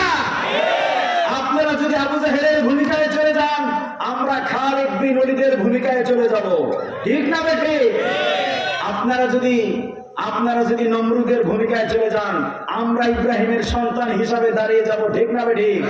এই বাংলার জমিনে কোনো স্বৈরাচারের জায়গা হবে না, হবে না, হবে না, হবে না। আল্লাহ তাআলা আমাদের বুঝার তৌফিক দান করুক, পড়ে আমিন। সম্মানিত ভাইরা, এজন্য হারাম যত ছোট হোক এটা থেকে আমরা দূরে থাকবো। রাজি আছি ইনশাআল্লাহ? হালাল এটা যত ছোট হোক আমরা সেটাকে গ্রহণ করব। রাজি আছি ইনশাআল্লাহ? গুনাহ যতই ছোট হোক এটাকে আমরা পেছনে রাখবো। সাপ যতই ছোট হোক এটা তো সাপই, কি বলেন ঠিক না বেটি? এজন্য আল্লাহ বললেন, খবরদার, পোশাকের ক্ষেত্রে তোমাদের মানদণ্ড আছে, খাবারের ক্ষেত্রে তোমাদের মানদণ্ড আছে। যা মন চায় তোমরা সেটা খেতে পারবে না। সুদ খাবে না, ঘুষ খাবে না, অন্যায় করবে না, দুর্নীতি করবে না, হালাল ইনকাম করে দুনিয়াতে বসবাস করো। রাসূল সাল্লাল্লাহু আলাইহি ওয়াসাল্লাম বলেছেন, লা ইয়াদখুলুল জান্নাতা গুযিয়া বিল হারাম। যে ব্যক্তির শরীরে হারাম ঢুকবে, হারাম পয়সা ঢুকবে, ওই ব্যক্তির শরীর নিয়ে কখনো জান্নাতে যেতে পারবে না, ঠিক না বেটি? রাসূল সাল্লাল্লাহু আলাইহি ওয়াসাল্লাম বলেছেন, গরীব হও দুনিয়াতে, লাভ আছে, ধনীদের 500 বছর আগে তুমি জান্নাতে চলে যাবে। সুবহানাল্লাহ। আসতে বলেন, গরীব হইলে লাভ আছে মিয়া। রাসূল সাল্লাল্লাহু আলাইহি ওয়াসাল্লামের কাছে এক ব্যক্তি মুসাফা করতে আসছে, হাতটা খসখস করে, দা নিয়ে, কাশি নিয়ে, কুড়াল নিয়ে যে মাঠে যায়, রাসূল সাল্লাল্লাহু আলাইহি ওয়াসাল্লাম হাতটা ধরে একটা চুমু দিলেন। আল্লাহু আকবার। রাসূল সাল্লাল্লাহু আলাইহি ওয়াসাল্লাম চুমু দিলেন আর বললেন যে ওই ব্যক্তির হাতের চাইতে আর কোন হাত উত্তম হতে পারে যে হাত দিয়ে, নিজ হাত দিয়ে কর্ম উপার্জন করে খায়। আল্লাহু আকবার। এজন্য সম্মানিত ভাইয়েরা, আমরা সেই কিয়ামতের ময়দানে আল্লাহর জান্নাত চাই কি চাই না? হারাম আমরা কখনোই এটা ধারে কাছেও যাব না। আমরা রাজি আছি ইনশাআল্লাহ? নাম্বার 2, আল্লাহ রাব্বুল আলামিন সূরাতুল মায়েদার 94 নম্বর আয়াতের মধ্যে বলতেছেন, আল্লাহ রাব্বুল আলামিন বলেন, উহিল্লা লাকুম সাইদুল বাহর ওয়া তা'আমুহু মাতা'আন লাকুম ওয়া লিস-সাইয়ারা। আল্লাহ তাআলা বলেন, এই ভূপৃষ্ঠের মধ্যে, এই জমিনের মধ্যে চতুষ্পদ জন্তু তোমাদের জন্য আমি যেমন করে হালাল করেছি, তেমন করে আমি আল্লাহ তাআলা সাগরের শিকারকেও তোমাদের জন্য আমি হালাল করে দিয়েছি। সুবহানাল্লাহ পড়েন। নাবিকেরা যখন সমুদ্রের মধ্যে যাবে, কোন খাবারের ব্যবস্থা যদি না থাকে, তারা মাছ শিকার করে খাবে। মাছ জাতীয় যত প্রাণী আল্লাহ তাআলা সমুদ্রের মধ্যে রেখে দিয়েছেন, এই সমুদ্রের শিকার আল্লাহ তাআলা আমাদের জন্য হালাল করেছেন। পড়েন সুবহানাল্লাহ। ফিকহি মাসালায় অনেক কথাবার্তা আছে, আমি ফিকহি মাসালার দিকে যাব না, এটা ফিকার ক্লাসও না, এটা সাধারণ একটা মজলিস। আমি আপনাদেরকে বেসিক নলেজটা দিয়ে যাব। সাগরের বড় বড় মাছগুলো এটা আমাদের জন্য হালাল। সাহাবায়ে কেরাম একবার সফরে গিয়ে বড় একটা মাছ পেলেন, জি হ্যাঁ, তো এখন তারা বিরাট একটা মাছ পেয়ে ওনারা নিয়ে আসলেন। নিজেরাও খেলেন, রাসূল সাল্লাল্লাহু আলাইহি ওয়াসাল্লামের জন্য নিয়ে আসলেন। এখন এক শ্রেণীর মানুষ মানে একদল বলতেছে যে আমরা যে খাবারটা খেলাম এটা রাসূলের কাছে জিজ্ঞাসা করি এটা কি খাওয়া আমাদের জন্য হালাল হয়েছে নাকি হারাম হয়েছে। রাসূলুল্লাহ সাল্লাল্লাহু আলাইহি ওয়াসাল্লামের কাছে যাওয়ার পরে বলতেছে, ইয়া রাসূলুল্লাহ, একটা মাছ পাইলাম এরকম শুকিয়ে গেছে, শুটকির মতো হয়ে গেছে, আমরা এই মাছটা খেয়েছি, এটা কি আমাদের জন্য জায়েজ হয়েছে? রাসূল সাল্লাল্লাহু আলাইহি ওয়াসাল্লাম বলেন, অবশ্যই জায়েজ হয়েছে। শুধু জায়েজ না, এটা তো আল্লাহ কোরআনের দলিল দিয়ে তোমাদের জন্য হালাল করে দিয়েছে। সুবহানাল্লাহ। উলামায়ে কেরাম এই হাদিস থেকে একটা মাসালা বের করেছেন যে শুটকি খাওয়া এটা কি জায়েজ নাকি না জায়েজ? শুটকি আপনারা খাননি? হ্যাঁ, শুটকি খাওয়া এটা জায়েজ, সমস্যা নাই। এই হাদিস থেকে উলামায়ে কেরাম দলিল দিয়েছেন যে রাসূল সাল্লাল্লাহু আলাইহি ওয়াসাল্লামের জামানায় একবার বিরাট একটা শুকনা মাছ তারা পেয়েছিলেন, ওই মাছ তারা খেয়েছিলেন, মাছ তো শুকিয়ে গেছে, তো শুটকি খাওয়া জায়েজ, এতে কোনো সমস্যা নেই। এজন্য উপরের জমিনের উপরের ভাগে আল্লাহ তাআলা যেমন করে আমাদের জন্য কিছু কিছু হালাল হারাম দিয়েছেন, আবার আল্লাহ তাআলা পশু পাখির ভিতরে এইভাবে পানির ভিতরে মাছের মধ্যেও আমাদের জন্য হালাল করে দিয়েছেন শিকারি মাছ। তবে কিছু কিছু বিষয় হারাম আছে, যেরকম অনেক উলামায়ে কেরাম আমাদের আহনাফ স্কলাররা যারা আছেন, অক্টোপাস এটাকে তারা মাকরুহে তাহরিমি বলেছেন, হারামে নিকটবর্তী। কাকড়া এটা হারামের নিকটবর্তী, এগুলো আমরা খাবো, এগুলো আমরা খাবো। অনেকেই শখ করে খেয়ে থাকেন, আমরা নিরুৎসাহিত করি, এগুলোর থেকে আমরা বিরত থাকবো পরে ইনশাআল্লাহ। দেখেন, এবার আমরা বিবাহের হারামের দিকে একটু যাব। এই পৃথিবীতে আল্লাহ তাআলা মাত্র 14 জন নারীকে বিয়ে করা হারাম করছেন। কতজন? জোরে বলেন কতজন? গুনে গুনে 14 জন নারী। গোটা পৃথিবীর যত নারী আছে সব নারীদের বিয়ে করা হালাল। আমেরিকাতে বিয়ে করবেন কোনো সমস্যা নাই, জাপানে করবেন কোনো সমস্যা নাই, তবে শর্ত হলো ইমানদার হতে হবে। ঠিক কি না? আল্লাহ রাব্বুল আলামিন পবিত্র কোরআন আল কারীমের সূরা নিসার 23 নম্বর আয়াতের মধ্যে বলেন, হুররিমাত আলাইকুম উম্মাহাতুকুম, তোমাদের জন্য তোমাদের মায়েদেরকে বিয়ে করা হারাম করা হয়েছে। ওয়া বানাতুকুম, তোমাদের বোনদেরকে। ওয়া আখওয়াতুকুম, তোমাদের ভাইয়ের মেয়েদেরকে। ওয়া আম্মাতুকুম, তোমাদের ফুফুদেরকে। ওয়া খালাতুকুম, তোমাদের খালাদেরকে। ওয়া বানাতুল আখি ওয়া বানাতুল উখতি ওয়া উম্মাহাতুকুম আল্লাতী আরদা'নাকুম, যেমন করে করে আল্লাহ তাআলা তোমাদের ভাগ্নীদেরকে, তোমাদের ভাতিজিদেরকে, যে মায়ের দুধ তোমরা খেয়েছো, ওই একই মায়ের স্তন থেকে যদি আবার কেউ দুধ পান করে, দুধ দহন করা মায়েদের একই দুধ স্তন থেকে দুধ পান করা মায়েদেরকে, বোনদেরকে আল্লাহ হারাম করেছেন। বেছে বেছে আল্লাহ তাআলা আমাদেরকে 14 জন নারীকে বিয়ে করা হারাম করেছেন। শাশুড়িদেরকে হারাম করেছেন, দাদিদেরকে হারাম করেছেন, নারীদেরকে হারাম করেছেন। বেসিক ভাবে আল্লাহ তাআলা সবাইকে বিয়ে করা আমাদের জন্য হালাল করেছেন, হারাম করেছেন মাত্র 14 জনকে। পড়েন সুবহানাল্লাহ। ইসলাম কি সহজ না কঠিন? সহজ। জোরে বলেন সহজ। কঠিন না। কে বলছে আমাদের জন্য কঠিন? আমরা নিজেরা কঠিন করে নিছি। ঠিক না বেঠিক? সম্মানিত ভাইরা, ইসলাম হচ্ছে পরিপূর্ণ একটা জীবন বিধান। বনী ইসরাইলের রোজার বিধান ছিল সারাদিন তারা কথা বলতে পারতো না, কথা বললেই রোজা শেষ। শরীরে নাপাকি লাগলে এটা কেটে ফেলা লাগতো। এই শরীয়ত তাদের জন্য কঠিন ছিল, কিন্তু আমাদের উম্মতে মুহাম্মাদীর জন্য আল্লাহ তাআলা এই শরীয়তটাকে পরিপূর্ণ একটা জীবন ব্যবস্থা করে সহজ করে আমাদের জন্য পাঠিয়েছেন। সুবহানাল্লাহ পড়েন। এজন্যই তো আল্লাহ তাআলা রাসূল সাল্লাল্লাহু আলাইহি ওয়াসাল্লামকে বলেছেন, ফাবিমা রাহমাতিন মিনাল্লাহি লিনতা লাহুম, হে নবী, আল্লাহর অশেষ রহমত, আল্লাহ তাআলা আপনার দিলটাকে নরম করে পাঠাইছেন। ওয়ালাউ কুনতা ফাযযান, আপনি যদি কঠিন হতেন, লান ফাদ্দু মিন হাওলিক, আপনার ধারে কাছে একটা মানুষও ভিড়তো না। সুবহানাল্লাহ পড়েন। এজন্য আমরা কি নরম হব নাকি কঠিন হব? আমরা কি সহজ হব না কঠিন হব? আমরা সহজ হব, আমরা কঠিন করব না। পড়ে ইনশাআল্লাহ রাব্বুল আলামিন। এজন্য আমাদের সূরাতুল বাকারার এই আয়াতগুলো, হালাল হারামের বিধানগুলো আল্লাহ তাআলা আমাদেরকে মেনে চলতে বলেছেন।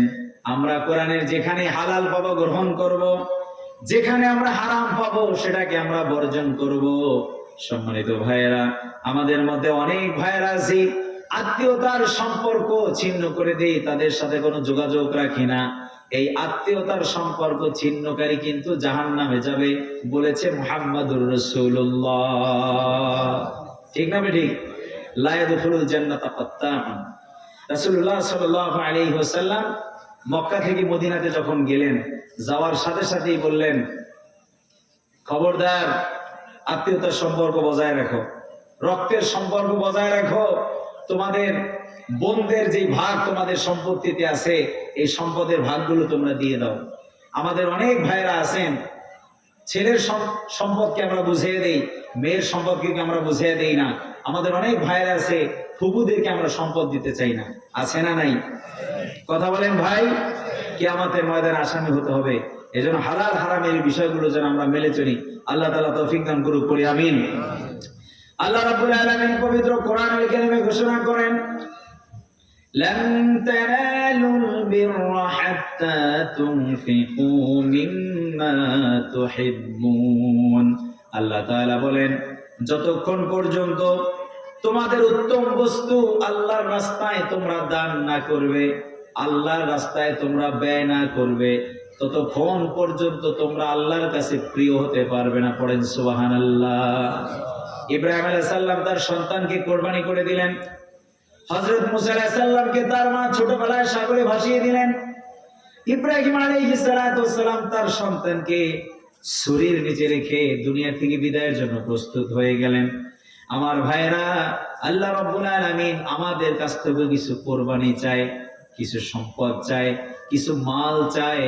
আল্লাহ তাআলা পবিত্র কোরআনুল কারীমে বলেন, ওয়ালা নাবলুওয়ান্নাকুম, আমি তোমাদেরকে পরীক্ষা করব, বিশাইইন মিনাল খাউফ ওয়াল জু' ওয়া নাকসিম মিনাল আমওয়ালি ওয়াল আনফুসি ওয়াত থামারাত।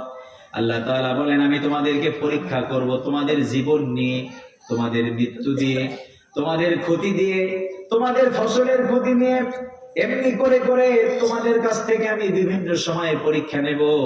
আমার ভাইয়েরা, আল্লাহর পথে যদি ব্যয় করতে হয়, আল্লাহর পথে যদি আপনি ব্যয় না করেন, কঠিনকালে আপনি আল্লাহর রাস্তায় কখনো প্রিয় হতে পারবেন না। রাসূলুল্লাহ সাল্লাল্লাহু আলাইহি ওয়াসাল্লাম জিহাদের ময়দানের জন্য কালেকশন করতেছেন, কে কি দেবে আমার কাছে নিয়ে আসো। সবাই নিয়ে আসলো 3 ভাগের 1 ভাগ, কেউ 4 ভাগের 1 ভাগ, কেউ 5 ভাগের 1 ভাগ। আমার রাসূল বলেন, আমার আবু বকর কোথায়? আবু বকর, তুমি কি এনেছো? আবু বকর বলে, ইয়া রাসূলুল্লাহ, আমার কোনো ভাগাভাগি নাই, আমি সব কিছু আপনার জন্য নিয়ে এসে আল্লাহ এবং তার রাসূলকে আমি ঘরে রেখেছি। পড়েন সুবহানাল্লাহ। রাসূল বললেন, আজকেও তোমরা আবু বকরের সাথে পারবে না, আজকেও আমার আবু বকরের দান আল্লাহর কাছে বেশি কবুল হয়েছে। আল্লাহু আকবার। ঘটনাটা মনে পড়ছে, শোনেন। বনি ইসরাইলের এক আবেদ ব্যক্তি রাতের বেলা গহীন অন্ধকারে দান করার জন্য বের হয়েছে এবং সে দোয়া করছে আল্লাহর কাছে, আল্লাহ, যে ব্যক্তি আমার সামনে পড়ে তাকে আমি দান করব। আল্লাহরই কাজ, রাতের বেলা দান করতে বের হয়েছে। ঘুরে ফিরে রাতের বেলা এক চোরের কাছে গিয়ে ওই দানের টাকা করছে। সকালবেলা পাড়ার লোকজন গুঞ্জন শুরু করছে, এই কথা শুনছো নাকি? কি এক ব্যক্তি রাতের বেলা সদকা করছে, দান করছে, এক চোরের হাতে গিয়ে পড়ছে। আরে মেয়ে, চোরের হাতে দান করলে কি দান কবুল হয় নাকি? সমাজের লোকজন, এরকম কিছু লোক আছে না ভাই, এই দান তো কবুল হয় নাই। এখন যে লোকটা দান করছে উনি চিন্তা করতেছে, আল্লাহ, রাতের বেলা কে চোর কে তাহাজ্জুদ গুজে আমি কেমনে বুঝবো? আল্লাহ, আমি তো দান করছি আপনার জন্য, আপনি দান কবুল করে নেন। এই দান যদি কবুল না হয় আগামীকালকে দান করবো। সুবহানাল্লাহ বলেন। লোকটা আবার দ্বিতীয় দিন বের হয়েছে। গভীর রজনী, মানুষগুলো রাতের বেলা ঘুমিয়ে গেল। এক পোটা স্বর্ণ নিয়ে রাতের বেলা তিনি বের হয়েছে। রাতের বেলা দেখে একজন নারী রাস্তার পাশে বসে বসে রাতের প্রহর গুনছে। লোকটা মনে করলো, কালকে তো একজন পুরুষকে দিয়েছিলাম, আজকে একজন মহিলাকে দেব। সকালবেলা পাড়ার লোকজন গুঞ্জন শুরু করলো।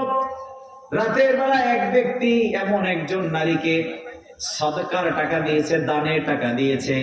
সমাজের মধ্যে ওই নারী ছিল ব্যভিচারী। নাউজুবিল্লাহ পড়ে। আরে মিয়া, ব্যভিচারী নারী মানে জেনাকার নারী, এই নারীকে দান করলে তো দান কবুল হবে না। এখন যে লোকটা দান করছে উনি আবার এই কথা শুনে মনে মনে বলতেছে, আল্লাহ, এই কি খেলা আমার সাথে শুরু হলো? একদিন গেল চোরের হাতে, পরের দিন গেল জেনাকারী নারীর হাতে। আল্লাহ, এই 3 বার লাস্ট বার, আল্লাহ তোমার কাছে আমি তওবা করলাম, আজকে আমি একজন এমন ব্যক্তিকে দান করব যে লোকটা সমাজের সবচেয়ে বৃদ্ধ। সুবহানাল্লাহ বলবেন না? সব মানুষগুলো যখন রাতে ঘুমিয়ে গেল, আজকে বিশাল একটা টাকার পোটলা নিয়ে, স্বর্ণের একটা বার নিয়ে লোকটা দান করার জন্য বের হলো। প্রবীণ একজন ব্যক্তি, বৃদ্ধ একজন ব্যক্তির কাছে গিয়ে টাকাটা দিয়ে তিনি বাড়িতে চলে এলো। সকালবেলা মহল্লার মানুষ আবার কানা ঘষা শুরু করলো। প্রথম দিন দান করছে একজন চোরকে, দ্বিতীয় দিন দান করছে একজন ব্যভিচারী নারীকে, আর আজকে সমাজে দান করছে এমন একজন মানুষকে যে লোকটার অনেক টাকা পয়সা আছে কিন্তু দান করে না। লোকটা হলো কিপটা। সুবহানাল্লাহ বলেন। অনেক টাকা পয়সা আছে কিন্তু দান করে না। এই লোককে আমাদের সমাজে কি বলি? কিপটা, কৃপণ। কৃপণ, হ্যাঁ, বখিল বলি, আরবিতে বলা হয় বখিল। এমন একজন ব্যক্তির কাছে দান করছে, আহারে লোকটার দান তো কবুল হয় নাই। এখন যে লোকটা দান করছে উনি তো মনে মনে আফসোস, আল্লাহ এই কি খেলা আমার সাথে তুমি শুরু করলাম। আল্লাহ রাব্বুল আলামিন তাকে ইলহামের মাধ্যমে জানিয়ে দিলেন, গায়েবের এক খবর এসে তার কাছে পৌঁছলো। আল্লাহ তাআলা বললেন, বান্দারে নিরাশ হওয়ার কিছু নাই, হতাশ হওয়ার কিছু নাই, তুমি নিরাশ হয়ে যেও না। এই 3টা দান, 3 দিনের দান আমি আল্লাহ তাআলা কবুল করেছি। প্রথম দিন যখন তুমি চোরের হাতে দান করেছিলে, এই দানের মাধ্যমে চোর তওবা করছে, সে আর জীবনে চুরি করবে না। তোমার দানের মাধ্যমে সে চুরি থেকে ফিরে এসেছে, পড়েন সুবহানাল্লাহ। দ্বিতীয় দিন যখন ব্যভিচারী নারীর হাতে টাকা পড়ছে, এই ব্যভিচারী নারী তওবা করে ফিরে এসেছে, আল্লাহ সমাজে এখন অনেক ভালো মানুষ আছে, আমি আর আগামীকাল থেকে এই ব্যবসা করব না, আমি আর ব্যভিচার করব না, আজকে এই সময় তোমার কাছে তওবা করলাম। লোকটা, এই নারী তওবা করে জিনা থেকে ফিরে আসলো। নাম্বার 3, নাম্বার যে লোকটা কৃপণ ছিল, অনেক টাকা পয়সার মালিক, ছেলে বিদেশে থাকে, ইতালিতে থাকে, ফ্রান্সে থাকে, কিন্তু মসজিদে 1 টাকাও দেয় না। এইরকম লোক আমার সমাজে আছে না নাই? আরো জোরে বলেন। সব চাইতে সিরা টাকাটা দেয়, আছে না নাই? টাকার কথা শুনলেই পেছনে চলে যায়, আছে না নাই? এই যে এখানে 2-1 উঠতেছে, ভাই ওঠা যাবে? আল্লাহ রাব্বুল আলামিন জানিয়ে দিলেন, বান্দা এই কৃপণ ব্যক্তি টাকা পাওয়ার সাথে সাথে তিনিও তওবা করছে, আল্লাহ আমার আল্লাহ সম্পদ দিছে, আমি তো মানুষকে দান করি না, আজকের থেকে আমি তওবা করলাম, আমার যত সম্পদ আছে সব আমি ইনফাক ফি সাবিলিল্লাহ, আল্লাহর রাস্তায় দান করব। বান্দা নিরাশ হয়ো না, হতাশ হয়ে যেও না, তোমার 3 দিনের দান আমি আল্লাহ তাআলা কবুল করে নিয়েছি, পড়েন সুবহানাল্লাহ। আমি এই মজলিসে একজন ব্যক্তি দেখতে চাই, একজন ব্যক্তি আমি অত্র মজলিসের মধ্যে দেখতে চাই, যিনি আল্লাহর ঘরের জন্য, মাহফিলের জন্য, মাহফিলের জন্য তো নাকি মাহফিলের জন্য, জি, একটি প্রতিষ্ঠাতা, নুরানি মাদ্রাসার প্রতিষ্ঠাতা কে, নাম কি? আসেনি এখানে? কই? হাজী মোহাম্মদ আব্দুল হক সাহেব কই? একটু হাতটা দেখান, আমি তো দেখতে। আল্লাহ কবুল করুক। 3 লক্ষ টাকা উনি দেওয়ার জন্য ইচ্ছা পোষণ করেছে। লিল্লাহে তাকবীর। আল কোরআনের আলো, আজকের মাহফিল আল্লাহ তাআলা তাহাজ্জুদের ওয়াক্ত এখনই শুরু হয়ে যাবে। তোমার কাছে মন খুলে, দিল খুলে কোরআন সামনে নিয়ে দোয়া করি, আল্লাহ তাআলা যিনি মাদ্রাসা তোলার জন্য 3 লক্ষ টাকা দেওয়ার জন্য যিনি ওয়াদা করেছেন, আল্লাহ তুমি তার ইনকামে বরকত দাও, শরীরে সুস্থতা দাও, জান্নাত নসিব করো, তার আব্বা আম্মাকে মাফ করে দাও, শারীরিক সুস্থতা দাও, ঘরের মধ্যে বরকত দাও, রহমত দিয়ে তুমি ঘরকে পরিপূর্ণ করে দাও। আল্লাহ তাআলা মৃত্যুর সময় কালেমা পড়তে পড়তে যাওয়ার তৌফিক দাও, চিৎকার করে বলেন আমিন। আর একজন ভাই দাঁড়ায় যান, একজন ভাই দাঁড়ায় যান। হুজুর আমি মর্দে মুজাহিদ, আমি আমার এই অত্র প্রতিষ্ঠানের জন্য আমি 1 লক্ষ টাকা দান করবেন। একজন ভাই দাঁড়ায় যান, একটু শক্ত মজবুত করেন, ইমানটাকে খালিস করে একটু দাঁড়ায় যান। আসেননি কোনো ভাই? একটু আল্লাহর জন্য দাঁড়িয়ে যান। এক ভাই একটু দাঁড়িয়ে যান। 1 লক্ষ না পারলে 50,000-এর একজন ভাই আমি একটু দেখতে চাই। তাহাজ্জুদের তো চলতেছে, কোরআন আমার সামনে, বরকতময় মজলিস, দোয়া হবে। একজন ভাই একটু দাঁড়িয়ে যান আল্লাহর জন্য। মেহেরবানি করে কোরআনের মজলিসের দোয়া আল্লাহ কখনো ফিরিয়ে দিতে পারে না। সুবহানাল্লাহ। দোয়া কবুলের মজলিস, একটু দাঁড়িয়ে যান। বলেন, একটু খুশি খুশি বলেন ভাই। আমি জানি এখানে অনেক মানুষ আছেন বসা, আপনি মনে করেন এই সমাজের ব্যাপারে আমার ধারণা কম। এদিকের মানুষ আলহামদুলিল্লাহ এত বড় প্যান্ডেল যারা করতে পারছে, আলিশান মজলিস হয়েছে, স্টেজ করছেন, প্যান্ডেল করছেন, ওলামায়ে কেরামকে দাওয়াত দিয়েছেন, বাংলাদেশের টপ ক্লাসের সবচেয়ে বড় বড় ওলামায়ে কেরাম, আলহামদুলিল্লাহ। হ্যাঁ বলেন, একটু খুশি খুশি বলেন। আর কোন ভাই আছেন? একটু খুশি বলেন ভাই, দাঁড়ায় যান আল্লাহর জন্য। কিয়ামতের ময়দানে আপনার জন্য এই সাদাকা নূর হবে। আমি পানিসত্র মসজিদে মাদারীপুর, একেবারে মাদারীপুরের প্রাণ কেন্দ্রে সদরে আমি পানিসত্র তালতলা জামে মসজিদের খতিবের দায়িত্ব পালন করতেছি। প্রতি জুমা আমি সেখানে জুমা আসি আলহামদুলিল্লাহ। রিসেন্টলি আমার মসজিদে প্রায় 8 থেকে 10 লক্ষ টাকার কাজ হয়েছে। আলহামদুলিল্লাহ বলবেন না? পুরো পরিবেশটাকে তারা চেঞ্জ করে ফেলেছে।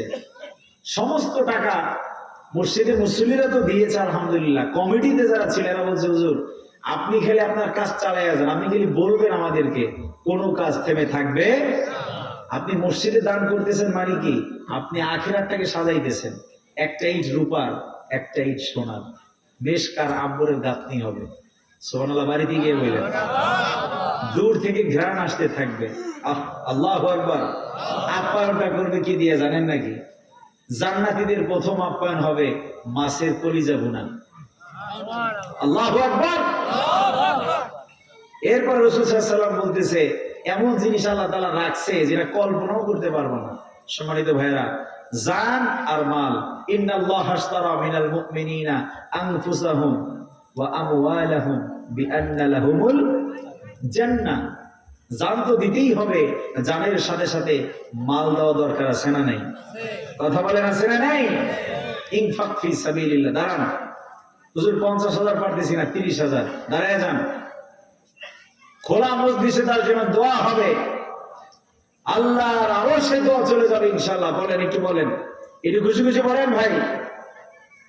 আছেন কোন ভাই? আল্লাহর ঘরের জন্য, মাহফিলের জন্য, মাদ্রাসার জন্য। আচ্ছা একটু বলেন, এটা এই মাহফিলটা তো মাদ্রাসার উদ্যোগে হচ্ছে। আচ্ছা ঠিক আছে। নুরানি এবং হাফিজি? জি আলহামদুলিল্লাহ। শুধু নুরানি? আচ্ছা আলহামদুলিল্লাহ। হাফিজি হবে ইনশাআল্লাহ। আপনি মোহতামিম সাহেব মাদ্রাসা? ও আচ্ছা আচ্ছা আলহামদুলিল্লাহ। জি একটু বলেন ভাই, খুশি খুশি। মাদ্রাসা, নবীর ঘর। পৃথিবীর প্রথম মাদ্রাসা হচ্ছে দারুল আরকাম, জানেন আপনারা? পৃথিবীর প্রথম মাদ্রাসার নাম কি? দারুল আরকাম। রাসূল সাল্লাল্লাহু আলাইহি ওয়াসাল্লাম 3 বছর পর্যন্ত এই দারুল আরকামে বসে বসে গোপনে গোপনে ইসলাম প্রচার করেছেন। আল্লাহু আকবার। ওই মাদ্রাসার ফসল আজকের এই নুরানি মাদ্রাসা। সুবহানাল্লাহ পড়েন। সম্মানিত ভাইরা, বলেন এই মাদ্রাসা যদি না থাকে, ছোট ছোট বাচ্চারা কোরআন শিখবে কিভাবে? আপনি মাদ্রাসায় 1 টাকা দিবেন, তার মানে কোরআনের খেদমতের জন্য দিতেছেন। বলেন খুশি খুশি। 30,000 পারতেছেন, হুজুর 20,000 একবার নিচে নামিয়ে দিছি। এক ভাই একটু আল্লাহর জন্য দাঁড়ায় যান, হুজুর মাদ্রাসা উন্নয়নের জন্য আমি 20,000 টাকা দেব। মর্দে মুজাহিদ একটু দাঁড়ায় যান। আমি আপনাদেরকে বেশি জোরাজুরি করব না, বেশি জোরাজুরি করা আমার অভ্যাসও না। একটু বলেন খুশি খুশি। 20,000 টাকা। আছেন কোনো ভাই স্টেজে, মাহফিলের প্যান্ডেলে, হুজুর আমার ছেলে বিদেশে আছে? আরে ভাই, বিদেশে যারা যায়, যাওয়ার সময় এদের যে কি কাকুতি আর বিনতি, হুজুর কষ্টে আছি, হুজুর দোয়া করবেন। বিদেশে যাওয়ার পরে সাথে সাথে যে হাফ প্যান্ট পরা ছবি দিতেছে, নাউজুবিল্লাহ, ডিজে পার্টি করতেছে। তার মানে আল্লাহরে বিপদে বলে ডাকছে, বিপদে শেষ, আল্লাহও শেষ। কি বলেন, এরকম আছে না নাই? অনেক মানুষ এরকম আছে, বিপদে পড়লে শুধু আল্লাহরে ডাকে। তো দান করবেন না, সদকা করবেন না, আল্লাহ রাস্তায় দান না করলে তো আল্লাহ বিপদ দিবেই। একটু বলেন খুশি খুশি। বিপদে পড়ছেন, হুজুর আমার ছেলেটা বিদেশে আছে, বেতন পাঠাইলে দেব, এরকম বলেন। হুজুর এখন পারতেছি না, পরে দেবো, বাকি লেখে যাবেন। সারা সারির মধ্যে আজকে আমরা কাউকে যাব না, একজনও টাকা না দিয়ে যাইতে পারবেন না ইনশাআল্লাহ বলে ফেলছেন। আলহামদুলিল্লাহ, কৌশলে বলে আনিছি। একটু বলেন ভাই, খুশি খুশি। হুজুর 20,000 পারতেছি না, 10,000 দেবো, সমস্যা কি? হ্যাঁ বলেন বলেন, ইনশাআল্লাহ বলেন, খুশি খুশি বলেন, আল্লাহর জন্য বলেন ভাই, মসজিদে মাদ্রাসার জন্য বলেন। মাহফিলের সভাপতিকে পোস্টার করি। ও আচ্ছা, হুজুর আমার সভাপতি। জি জি, আলহামদুলিল্লাহ, প্রিন্সিপাল দিবে ইনশাআল্লাহ। উঠতেছেন কেন ভাই? ও আজকে ভালোই শুনতেছিলেন, ওটাও ঠিক কইলেন না। 10,000 টাকা কে আছেন? একজন দাঁড়ায় যান। হুজুর আমি 10,000 টাকা দেবো ইনশাআল্লাহ। একটু একটু খুশি খুশি। হ্যাঁ, পোস্টার কি দেন? আচ্ছা ঠিক আছে। জি জি, আলহামদুলিল্লাহ, বলেন। একটু খুশি খুশি বলেন ভাই। মাত্র 10,000 টাকা, আমি বেশি চাইনি, আমার একটা টার্গেট আছে, এরপর আমি একটু কমের দিকে যাবো ইনশাল্লাহ। সিমেন্ট টিমেন্ট লাগবে না মাদ্রাসা তৈরি করতে? নুরানি ভবন হয়েছে নি? হ্যাঁ? সিমেন্ট, রড, বালি এগুলো লাগবে না? আচ্ছা জি ঠিক আছে, বুঝতে পারছি, আলহামদুলিল্লাহ। এই শেষ 5,000 টাকা একজন ব্যক্তি আমি দেখতে চাই, 5,000 টাকা। একটু হাত তুলেন খুশি খুশি। কি নাম? মুরব্বী নাম বলেন। হ্যাঁ, আবুল হোসেন সর্দার। সুবহানাল্লাহ বলতে পারলেন না? একটু মারহাবাকে জোরে বলা যাবে না? জি, জুলফিকার সর্দার 5,000 টাকা দিয়েছে।